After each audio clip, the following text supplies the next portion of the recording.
ታሪኽና እንትጀምር ነዞም ኣብዛ ምልክዕቲ ዝኾነት ቁሸት ዝነብሩ ናይ ቀደም ሰባት እንዳርአየና እዩ። እዞም ሰባት እዚኦምን ዋላ እኳ ዳኣ ንዘመናት ኣብዛ ዓዲ እዚ ብሰላም ምስ ተፈጥሮ ይንበሩ እምበር ኣብዚ እዋን እዚ እቲ ነጊሱ ዝነበረ ኣዝዩ ጨካን ዝኾነ ንጉስ ግን ንኹለን ቁሸታት እንዳወረረ ጸኒሑ ኣብ መወዳእታ ነታ ቁሸቶም እውን ኣርከበላ። ንኹሎም ኣብ ቅድሚቶም ንዝረኸቦም ሰባት ይቐትሉ ከም ዘለው ዝረኣየት እታ ሶንያ ትበሃል ዝነበረት ህፃን ድማ ዋላ እኳ ዳኣ ነዲኣ ክትደልያ ሓሲባ እንተነበረት ኣዲኣ ኣብ ቅድሚ ዓይና ክትቅተል ከላ ምስ ረኣየት ግን ካብቲ ቁሸት ሃዲማ ዓርሳ ንኽተተርፍ ፈተነት። ታሪኽና ድማ መሊሱ ንግዜ ኣቐልጢፉ ይወስደና እሞ እዛ ሶንያ ጓል እዚኣ እውን መንእሰይ ኮይና ኣላ። ሓደ እዋን ድማ ኣብ ሓደ ሩባ እንዳተሓፀበት ከላ እቶም እንስሳታት ናይቲ በረኻ ተሰናቢዶም እንትሃድሙ ከለው ትርኢ። ምክንያት መሰንበዲኦም ንኽትርኢ ኢላ እንትትዕዘብ ግን እቶም ወታደራት ይሃድንዎም ከም ዘለው ትዕዘብ። ነዞም ክንዲዚ ዝኣኽሉ ኣራዊት ዝሃድኑ ዘለው በዓል መን እዮም እንታይ ከደልዮም እዮም ኢላ ክትሓስብ ስለ ዝጀመረት ድማ ነቶም ወታደራት ተኸቲላ ናብቲ ካምፖም ተሓቢኣ እንትትኸይድ ድማ ንኽትሪኦም ኣዝዮም ዘሰንብዱ ዓይነት ኣራዊታት እንዳሰሓቡ ናብቲ መእሰሪ ክፍሊ እንዳኣተውን ናብቲ ዋና ከተሞም ክወስድዎም ይዳለዉ ከም ዘለው ተረድአት።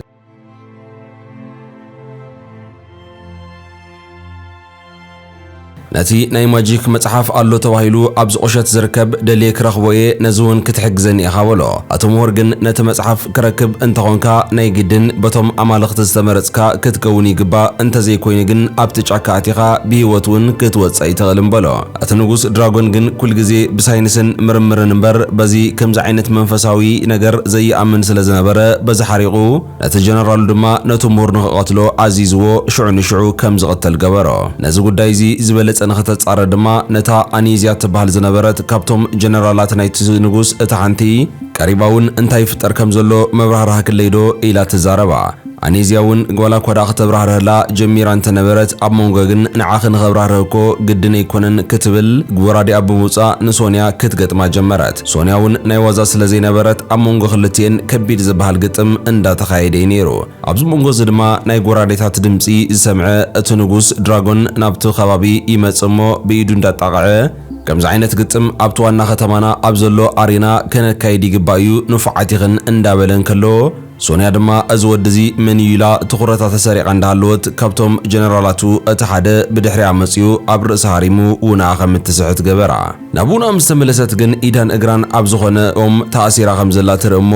እቲ ንጉስ እውን ቀሪቡ እንዳዘራረባ ከሎ ኢዳ መንዚዓ ካብቲ ዝተኣሰረትሉ ፍቲሓ ክሳዳ ሓነቐቶ። ኣኒዝያ ግን ብቐልጢፋ ብጎራዲኣ ጌራ ፈራሪሓ ነቲ ንጉስ ሂወቱ ብምትራፍ ንፈለማ እዋን ብህፃና ከላ ኣብቲ ቁሸቶም ክመጥቃዕቲ ከመይ ከም ዝበፅሖም ክትዝክር ትጅምር። አንደበታው መጥቃዕቲ ክበጽሖም ከሎ እታ ህፃን ዝነበረት ሶንያ ተሰናቢዳ ደው ኢላ ነበረት። ዋላ እኳ ዳኣ ነዲያን ክትድሕና ሓሲባ እንተነበረት ኣዲያ ከም ዝተቐተለት ትርኢ። ነቶም ካልኦት ምስኣ መታዓቢታ ዝነበሩ ህፃናት ንኽተተርፎምን ዋላ እኳ ሓሲባ እንተነበረት ኩሎም ግን ኣብ ክባቶም ወታደራት ኣትዮም ስለ ዝነበሩ ንኽተድሕኖም ዕድል ኣይረኸበትን። ኣብ መወዳእታ ግን ሂወታ ክትተርፍ ግድን ስለ ዝነበረ እንዳውገየት ናብቲ ጫካ ብምእታው ሂወታ ክትተርፍ ከላ ትዝክር። ካብዚ ሕልሚ እዚ ተመሊሳ ናብ ውንኣ እንትትምለስ ድማ ኣብቲ ዋና ከተማኦም በፂሓ ከም ዘላን ነቲ ኣዝያ ትፈትዎ ፈረሳ ድማ እቶም ወታደራት ብሓለንግን ተሃርሞን ምስ ረኣየት በዚ ሓሪቓ ካብቲ ዝተኣሰረትሉ ብምምላጥ ኣብ ልዕልቶም ወታደራት ከበድቲ ዝኾነ መጥቃዕቲ ክትከፍት ዋላ እኳ ጀሚራ እንተነበረት ሕጂ እውን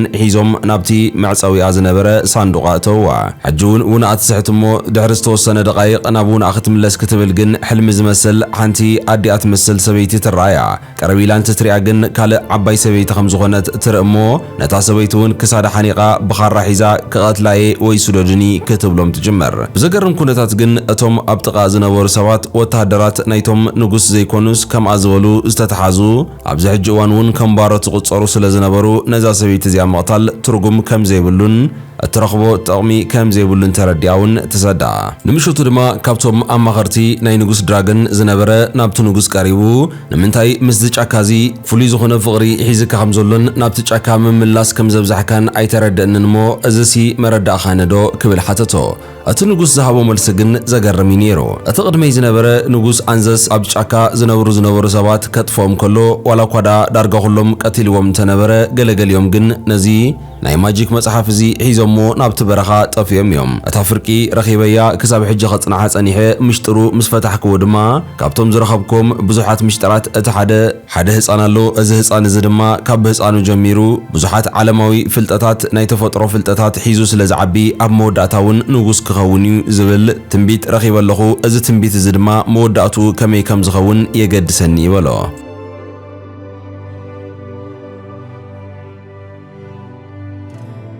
ሱርያ ድማ ኣብ ላዕሊ ናይቲ ተኣሲሮምሉ ዝነበሩ ባዕቲ መውፅእ ከም ዘለው ትርእሞ ከተሓኩር ጀመረት ኩሎም እቶም መተኣሰርታ ኣይትድከሚ ወላ ሓደ ሰብ ዘምለጠ የለን ወላ እኳ እንተበልዋ ንሳ ግን ሓኺራ ናብ ጫፍ ትወፅእ ነቶም ኣብ ደገ ዝረኣየቶም ክልተ ወታደራት እውን ሓደ ብሓደ ወላ እኳ ክተሃርሞም እንተኽኣለት ካብ መጠን ንላዕሊ ብዙሓት ወታደራት ግን እንዳመፁ ክደራረብዋ ስለ ዝጀመሩ ኣብ ትሕቲ ቀይዲ ኣውዕልዋ ቀይዳ እውን ብሸንሸል ኣሲሮም መሊሶም ናብቲ ባዕቲ እትዋ እሞ እቶም መተኣሰርታ ድማ ካብዚ ተኣሲር ክሎ ዘለኽ ባዕቲ እተምልጥሉ ብሕታዊ መንገዲ ኣብቲ መጋጠሚ ኣሬና ተዓዊትኪ እንተሲዕርክ ጥራዩ ብምባል መወዳእታ እንታይ ከም ዝመስል ክነግርዋ ኸኣሉ ብዚ ተሓሒዞም ድማ ሓደ ዘሰንብድ ታሪክ ነገርዋ እታ ኣኔጃ ትበሃል ጀነራል ናይቲ ንጉስ ኮይና ዘላ ከማን ኣብዚ ባሪኣ ነይራ ኮይኑ ግን ንኹሎም ኣብቲ ኣሬና ዝተጋጠመቶም መሳኺን ሰባት እንዳቐተለት ኣብ መወዳእታ ተዓዋቲት ክትከውን ክኢላ እያ በዚ እውን እዩ ጀነራል ገይሩ ነፃ ከም እትኸውን ገይሩ ጀነራል ገይሩ ሸይምዋ ዘሎ ኮይኑ ግን ናይቶም ኩሎም ዝቐተለቶም መሳኺን ሰባት ድምፂ ግን ኩል ግዜ ናብ ኣእምሮኣ እንዳመፀ ስለ ዝርብሻ ስነ ኣእምሮኣዊ ጥዕና ትኽክል ኣይኮነን ኢሎም ነገርዋ ሶንያ ብውሽጣ ክትፈርሒ ክስማዕ ጀመረ ምክንያቱ ድማ ካብዚ ኣሬና እዚ ተዓዊታ ክትወፅእ ግድን ወላ እኳ እንተኾነ ነዞም መሳኺን ሰባት ቀቲላ ምስ ወደእቶም ግን ኣብ መወዳእታ ነዞም ኩሎም ዝቐተለቶም ሰባት መናፍስቶም እንዳመፁ እንድሕርዳ ኣብ ስነ ኣእምሮኣ ዝርብሽዋ ኮይኖም ግን ክሳራ ከም ዝኾነ ስለ ዝሓሰበት ኩሉ ወዮ ክኾና ስለ ዝኽኣለ በዚ ክትጭናቕ ጀመረት ታሪኽና ድማ መሊሱ ናብቲ ቤተ መንግስቲ ሒዝና ይኸይድ ኣታ ጀነራል ክትከውን በቂዓ ዘላ ኣኔጃ ድማ ኣብቲ መስትያት ንዓርሳ እንዳረኣየት መድሓኒታታ ክትወስድ እንትትብል ኩሎም እቶም ካብ ጭንቀት ዘድሕንዋ መድሓኒታ ግን ተወዲኦም ከም ዘለው ረኣየት ኣብዚ መንጎ እዚ ንጉስ ድራገን ናብቲ ናታ ኸፍሊ ይኣቱ ከም ዘሎ ትርኢ እሞ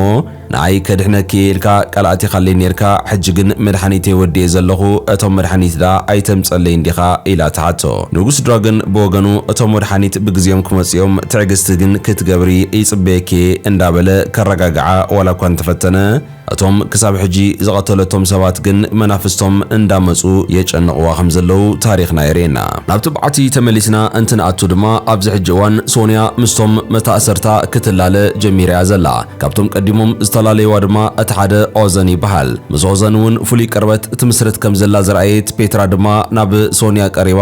መሓዙት ዝበሃል እንተዘይትሕዚ ይምረፅ ምክንያቱ ናብቲ ኣሬና እንተኣትዊ ምስ መን ከም እትጋጠም ስለ ዘይትፈልጢ ኣብቲ እዋን ምጭካን ኣብይኪ ንዓርስኺ ከይትጠፍ ኢላ ትመኽራ ቀድሚ ናብቲ ኣሬና ምእታዎም ድማ እቲ መሳርሒ ዝዕድል ዝነበረ ወታደር ነቶም ኩሎም ነበራት ግላድያተራት ጥዑያት ዝኾኑ መሳርሒ ናይ ሓፂን እንትህቦም ንሶንያ ግን ሓዳሽ ምዃና ስለ ዘረኣያ ኮነ ኢሉ እውን ናይ ዕንጨይቲ ካራን ዘይረብሕ ናይ ጥይት መከላኸልን ከም ትወሃብ ገበረ እተን ቀዳማይ ዙር ተጋጠምቲ ዝተመደባ ግን ከም ኣጋጣሚ ሶንያን ፔትራን ነይረን ሶንያ ግን ናብቲ ንጉስ እንዳረአየት ኣነ ምስ ወላ ሓንቲ ጥፍኣት ዘይብላ ከማይ ንጽህቲ ዝኾነት ምስኪን ሰብ ክጋጠምን ክቐትልን ኣይደልን ስለዚ ምሳኻ ክጋጠም ዝደሊ ንዓና ብዝውረድ በለቶ በዚ ናይ ሶንያ ዘረባ እንዳሰሓቐ እቲ ንጉስ ድማ ነቶም ጋርድታቱ ምልክት ሃቦም ሽዑ ድማ ሓንቲ ቀስቲ ተወርዊራ ኣብ ኣፍ ልቢ ናይ ፔትራ ብምእታው ህይወታ ከተሰናብታ ኸኣለት ዋላ ኳዳ ባዕላ እንተዘይቀተለታ ሶንያ ግን ናይ ፔትራ ሞት ስለ ዘሕዘና ይቕሬታ ክትብል ኣብታ ናይ መወዳእታ ሰዓት ሓተተታ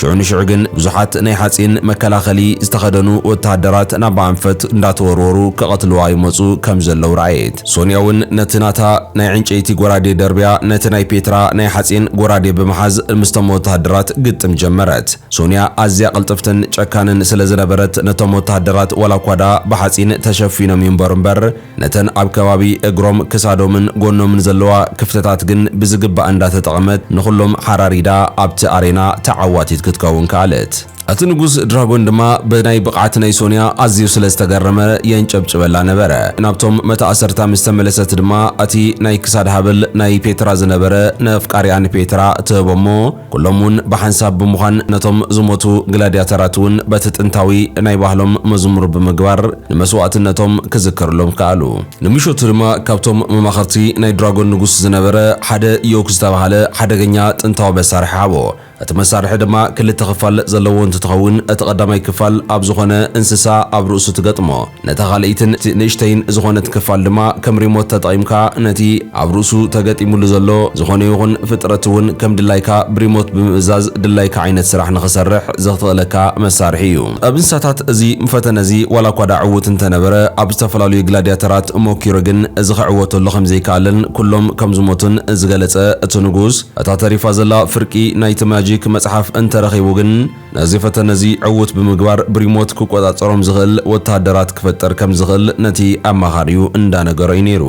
እታ ኣብቲ በዓቲ ውሽጢ ዝነበረት ሶንያ ድማ እቲ ዶክስ ዝበሃል ወዲ ናብኣ ቀሪቡ ትማሊ እቲ ጥንታዊ መዝሙር ክትዝምር ከለኺ ናይ ዓሌትና እዩ ስለዚ እንድሕርዳ እዚ ክትፈልጡ የኽኢልኪ ካብዚ ናተይ ዓሌት ኢኺ ትምዘዚ ማለት እዩ ደቂ ሓደ ዓሌት ካብ ኮና ድማ ሓደ ምሽጥር ክነግረኪ ካብዞም ዓሌትና ተሃሊቖም እዮም ዝኾኑ ኢልኪ ከም እትሓስቢ ይፈልጥ እየ ኮይኑ ግን በዝሒ ዘለዎም ካልኦት ብሂወት ዝተረፉ ግን ሕጂ እውን ኣብቲ ጫካ ተሓቢኦም እዮም ዘለዉ ንሕና እውን ሓደ መዓልቲ ካብ ዘምሊጥና ክንሕወሶም ይግባእ እንዳበላ ከሎ ሃንደበት እቶም ወታደራት ናይቲ ንጉስ ናብቲ በዓቲ ተኣትዮም ሶንያ በቲ ንጉስ ትድለ ከም ዘላ ነገርዋ። ኣብ ሓደ ናይ ሓፂን በዓቲ ብምእታውን ናብቲ ቤተ መንግስቲ ሒዞም ማንተኣቱ እቲ ንጉስ ነቲ ፍርቁ ረኺቦ ዝነበረ ናይ ማጂክ መጽሓፍን ነቲ ናብ ዓዶም ዝወስድ ካርታን ብዓብዩ ዘርጊሑ ረኣያ። ሳንያ እውን ነቲ ናይ ማጂክ መጽሓፍ ምስ ረአየቶ ካብ ብህፃናት ጀሚራ ሪቹዋላት ክግበሩ ከለዉ ኩል ግዜ ትሪኦ ስለ ዝነበረት ናብ ናይ ህፃንነት ተዘክራ ድማ ሒዝዋ ተመለሰ። ኣብቲ ሕልሚ ድማ እታ ሞይታ ዝነበረት ሰድያ ብሕልሚ ብምምጻእ ነዚ መጽሓፍ እዚ ብዝተኸፈለ ዋጋ ከፊልኪ ክትሕልው ይግባእ ኢላ ክትዛረባ ጀመረት። ኣብ ሓያል ሕልሚ ኣትያ ከም ዘላ ዝረኣየ እቲ ንጉስ ድማ ዝኾነ ሓበሬታ ካብ ናይ ዲኣ መንፈስ ንኸይተቐበል ክብል ነቲ መጽሓፍ ካብኣ ብምርሓቕ ነቲ ሕልሚ ከም ዝቋረጽ ገበሮ። ደርያ በዓቲ ምስ ተመለሰት ድማ ኣብ ፈረስ ዝደየቡ ሓደገኛ ዝኾኑ ጨካናት ቀተልቲ ነቶም ግላድያተራት ንኽገጥሞም ናብቲ በዓቲ ተላኣኹ። እቶም ግላድያተራት እውን እንድሕር ኣብ ፈረስ ቀጺሎም ከም ዘየጥቀዖም ስለ ዝተረዱ ብገመድ እንዳገበሩ ካብቶም ፈረሳቶም ወዲቖም ከም ዝዋግዎም ገበርዎም። ኣብዚ መንጎ እዚ ድማ ምስኦም ተሓዊሳ ንኽትሕግዝ ዋላ ከዳ ሶንያ ደልያ እንተነበረት እቲ ንጉስ ግን ክትኣቱ ከም ዘይፈቐደ ንገራ። ንምንታይ ምዃኑ እንትተሓተት ድማ ኩሎም እቶም እትፈትዎምን እትግደሰሎምን ምስኣ ተኣሲሮም ዘለዉ ግላድያተራት ሓደ ብሓደ እንትቕተሉ ብዓይና መታን ክትርኢ ተባሂሉ ከም ዝኾነ ይንገራ። ናብቲ መሳርሕታት ኩናት ዝዕድል ዝነበረ ወዲ ትኸይድ እሞ መሳርሒ ኩናት ንኽህባ ተሓቶ ኣይፋሉን ምስ በላ ድማ ኣብቲ ቤት ማእሰርቲ እንዳሃለወት ዝረኣየቶም ብዙሓት ምሽጥራት ከም ዘለውን እዞም ምሽጥራት እዚኦም እውን እንዳሕዳ እቲ ንጉስ ፈሊጥዎም ንዕኡ እንታይ ከም ዝገብሮ ብምንጋር ኣፈራሪሓ መሳርሒ ከም ዝህባ ብምግባር ናብቲ ኩናት ኣተወት። ክልተ ወተሃደራት እውን ብፈረስ ብድሕሪኣ መፂኦም ክቐትልዋ ልክዕ እንትብሉ እቲ ንጉስ እውን በቶም ወተሃደራቱ ገይሩ እቶም ግላድያተራት ከም ዝቕተሉ ብምግባር ህይወታ ተረፋ። ኣነ ናብዚ ንኽጋጠም እንተምፂኻኒ ንምንታይ ከም ዝትገብር ኣለኻ ምስ በለቶ ድማ እቶም ነዚ ፍርቂ ናይዚ ማጂክ መጽሓፍ እዚ ሒዞም ኣብቲ ጫካ ተሓቢኦም ዘለዉ ናትካ ዓሌት ኣበይ ከም ዘለዉ ክሳብ ትነግርኒ እዞም ንጹሃት ሰባት ኣብ ቅድሚኺ እንዳሞቱ ክጸንሑ እየ ዝደሊ ክብል ዕላሙ ግልጽ ገበረላ። ብድሕሪ እዚ ነይሩ ሓደ ንኽትሪኦ እኳ ኣዝዩ ዘፍርሕ ዝነበረ ገጅፍ ዝኾነ ፍጥረት ካብቲ ኣንደርግራውንድ ከም ዝወፅእ ብምግባር እታ ዮኪ ትበሃል ናይ ሪሞት መቆጻጸሪት ድማ ኣብ ድሕሪት ርእሱ ተገጢማትሉ ስለ ዝነበረት እቲ ንጉስ ድማ ብሪሞት ገይሩ ኣብቲ ላዕለዋይ ዝፋኑ ከፍ ኢሉ ነቲ ኣራዊት እንዳኣዘዘ ኣብ ልዕሊቶም ግላድያተራት ከበድቲ ዝኾነ መጥቃዕትታት ከም ዝፍኑ እንዳገበሮ እዩ ነይሩ። ነዚ ፍጡር ዝረኣዩ እቶም ግላድያተራት ግን ናይ ምገጣም ሞራሎም ጠፍዩ ናብዝን እንተሃድሙ እንዳሓዘ ናብቲ ገደል ከጽድፎም ጀመረ። ሶንያ ግን ኩሉ ነገራቱ ከተጽንዑ ጸኒሓ ብድሕሪቱ ዜራ በቲ ካራ እንዳገበረት ናብ ሕቖ ትድይብ እሞ ነታ ርእሱ ትቆጻጸሮ ዝነበረት ናይ ሪሞት መሳርሒ ዮኪ ድማ ካብቲ ዳሕረዋይ ክፍሊ ናይ ርእሱ ነቒላ ናብቲ ባይታ ትደርብያ። እቲ ፍጥረት እውን ናብ ውኑእ ተመሊሱ ጸላኢቱ መሲላቶ ክጭፍልቓ እንትብል ኣነ ይኮንኩን ጸላኢኻ እቲ ኣብቲ ማዕዶ ዘሎ ንጉስ እዩ ክትብል ናብ ኣንፈት ኣመላኽተቶ። እቲ ፍጥረት እውን ንብዙሓት ግዜታት ክሳቐ ስለ ዝጸንሐ ናብቲ ንጉስ ዘለዎ ኣንፈት እንዳኸደ መጥቃዕትን ከብጽሕ ጀመረ። እቲ ንጉስ ግን ብእዋኑ ካብቲ ኣሬና ብምውፃእ ህይወቱ ከተርፍ ከኣለ። ሶንያ ድማ ነዚ ዓገርግር እዚኣ ክንብለጸላ ኣለና በታ ተሰይራ ዘላ ኣንፈት ኩለኹም ህደሙ ኣነ ድማ በዚ ቤተ መንግስቲ ገይራ ንኹሎም ነቶም ወታደራት እንተቐተልኩ ከርከበኩሜ ኣብ ደገ ክንራኸብ ክትብል ሰደደቶም። ነቶም ኣብ ቅድሚያ ጸንሕዋ ወታደራት ቀቲላ ናብ ውሽጢ እቲ ቤተ መንግስቲ ተኣቱ ፈረሳውን ኣብ በዓቲ ተኣሲሮ ከም ዘሎ ሪያ ፈቲሓ ተውጸሞ ቅድሚ ምውጻእ ግን ነታ ንናይ ማጂክ ኣገልግሎት እትጠቕሞ ዝነበረት እትሽክርከር ዝነበረት ብርሃን ዘለዋ ነገር ብኹናት ወርዊራ ከም ዘይትኸውን ትገብራ እቲ ነገር እውን ክፈናጀር ስለ ዝጀመረ ነቲ ማኻር ነቲ ንጉስ እንትቐትሎ እቲ ንጉስ ግን ውንኡ ስሒቱ ኣብቲ ባይታ ምስ ተዘረረ ብፈረሳ እንዳገለበት ካብቲ ቤተ መንግስቲ ተምልጥ ሙሉእ ለይቲ ብፈረሳ ክትጋልብ ሓዲራ ኣብቲ በሪኽ ቦታ ድማ ምስ ወግሐ ምስቶም ካልኦት መታእሰርታ ተራኸበት ንዕኹሎም መሪሓ ክትወስዶም ልክዕ እንትትብል ግን እቲ ኦሲር ዝተባሃለ ወዲ ቅድሚ ምትሓዙ ልኡል ከም ዝነበረን ናብ ዓዱ ተመሊሱ ድማ እቲ ናይ ልኡልነት ማዕርጉ ተቐቢሉ ዓዱ ከም ብሓድሽ ሪቢልድ ክገብር ከም ዝደሊ ነጊርዋ ክፍለያ እንትብል ስለ ዝነበረና ጻኒሒት ኩሉ ሕጉስቲ ኣብ ቀጻል እውን ምናልባት ንራኸብ ንኸውን ክትብል ተሰናበተቶ መንገዱ እንትቕጽሉ ግን ምናልባት ዝከታተልዎም ሰለልቲ ንኸይህሉ ክትብል ወታደራት ንድሕሪት እንዳገደፈትያ ትመርሕ ዝነበረት አንደበት ድማ ሓደ ካብቶም ናይ ንጉስ ድራገን ወታደራት ተታሒዞም ናብ ኣይመጽሞ ምሽጥር ንኽነግራ ምስ ሓተተቶ ድማ እንከታተለኩም ኢና ዘለና ኣብ ውሽጢ ሓደ መዓልቲ እውን ክትተሓዚኹም ምስ በላ እቲ ዝደልዮ ሓበሬታ ረኺባ ስለ ዝነበረት ቀተለቶ ቀጺላውን ንዲኤክስ ንብሕቱ ፈልያ ኣነ ነቲ ሒዜ ዝነበርኩም ኣብ ድራጎን ወሲድዎ ስለ ዘሎ ብኦቢሉ እቶም ናትና ዝጠፉ ዓሌት ኣበይ ከባቢ ከም ዘለው ንኽደልዮም ናብ ምምጾ ይተርፍን ስለዚ ንስኻ ናብ ኸይድካ ጠንቀቆም ኣነ ግን ኣብዚ ጸኒሐ ነዞም ወታደራት ከዘናግዕልካ ያበለቶ እቶም ኩሎም ካልኦት ሰባት እውን ምስኡ ንኽኸዱ እንትትነግሮም ንዓኽ ገዲፍናኪ ኣይንኸይድን በልዋ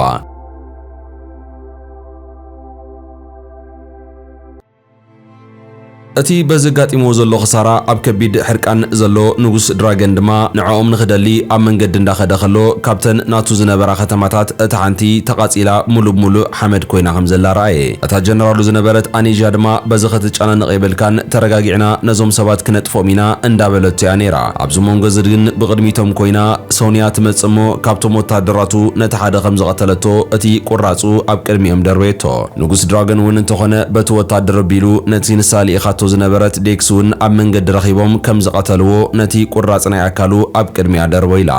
ሞት ናይ መሓዛ ኣዝዩ ዝሓሰያ ሶንያ ድማ ኣብቲ ጫካ ተሓቢኣ ነበረት አንደበት ግን ናይ ዝኾኑ ሰባት ምንቅስቓስ ትርእሞ እቶም ሰባት ድማ ቀሲላ ክትሪኦም እንትትፍትን እቶም ናይ ቀደም ጠፊኦም ዝነበሩ ናታ ዓሌት ተወለድቲ ዝነበሩ ናይ ሄርኬንያ ሰባት ከም ዝኾኑ ምስ ተረድአት ድማ ብታሕጓስ ምሶም ብሓንሳብ ክትከውን ከኣለት ነቶም ዓሌታ ድማ እዚ መጽሓፍ እዚ ፍርቁ ብኸመይ ክረኽቦ ክኢሉ ፍርቅኸ ብኸመይ ኣብዚ ምሳኹም ክተርፍ ክኢሉ ኢላ ተሓቶም እቲ ዝነገርዋ ታሪክ ግን ኣዝዩ ዝገርም እዩ ነይሩ እቲ ወራር ከጋጥም እንከሎ እቲ ቀሺ ነቲ መጽሓፍ ሒዝዎ ካድም እንትብል እቲ ወታደር መጺኡ እንትቐትሎ ኣብቲ እዋን መጥቃዕቲ እቲ መጽሓፍ ኣብ ክልተ ተጨደደ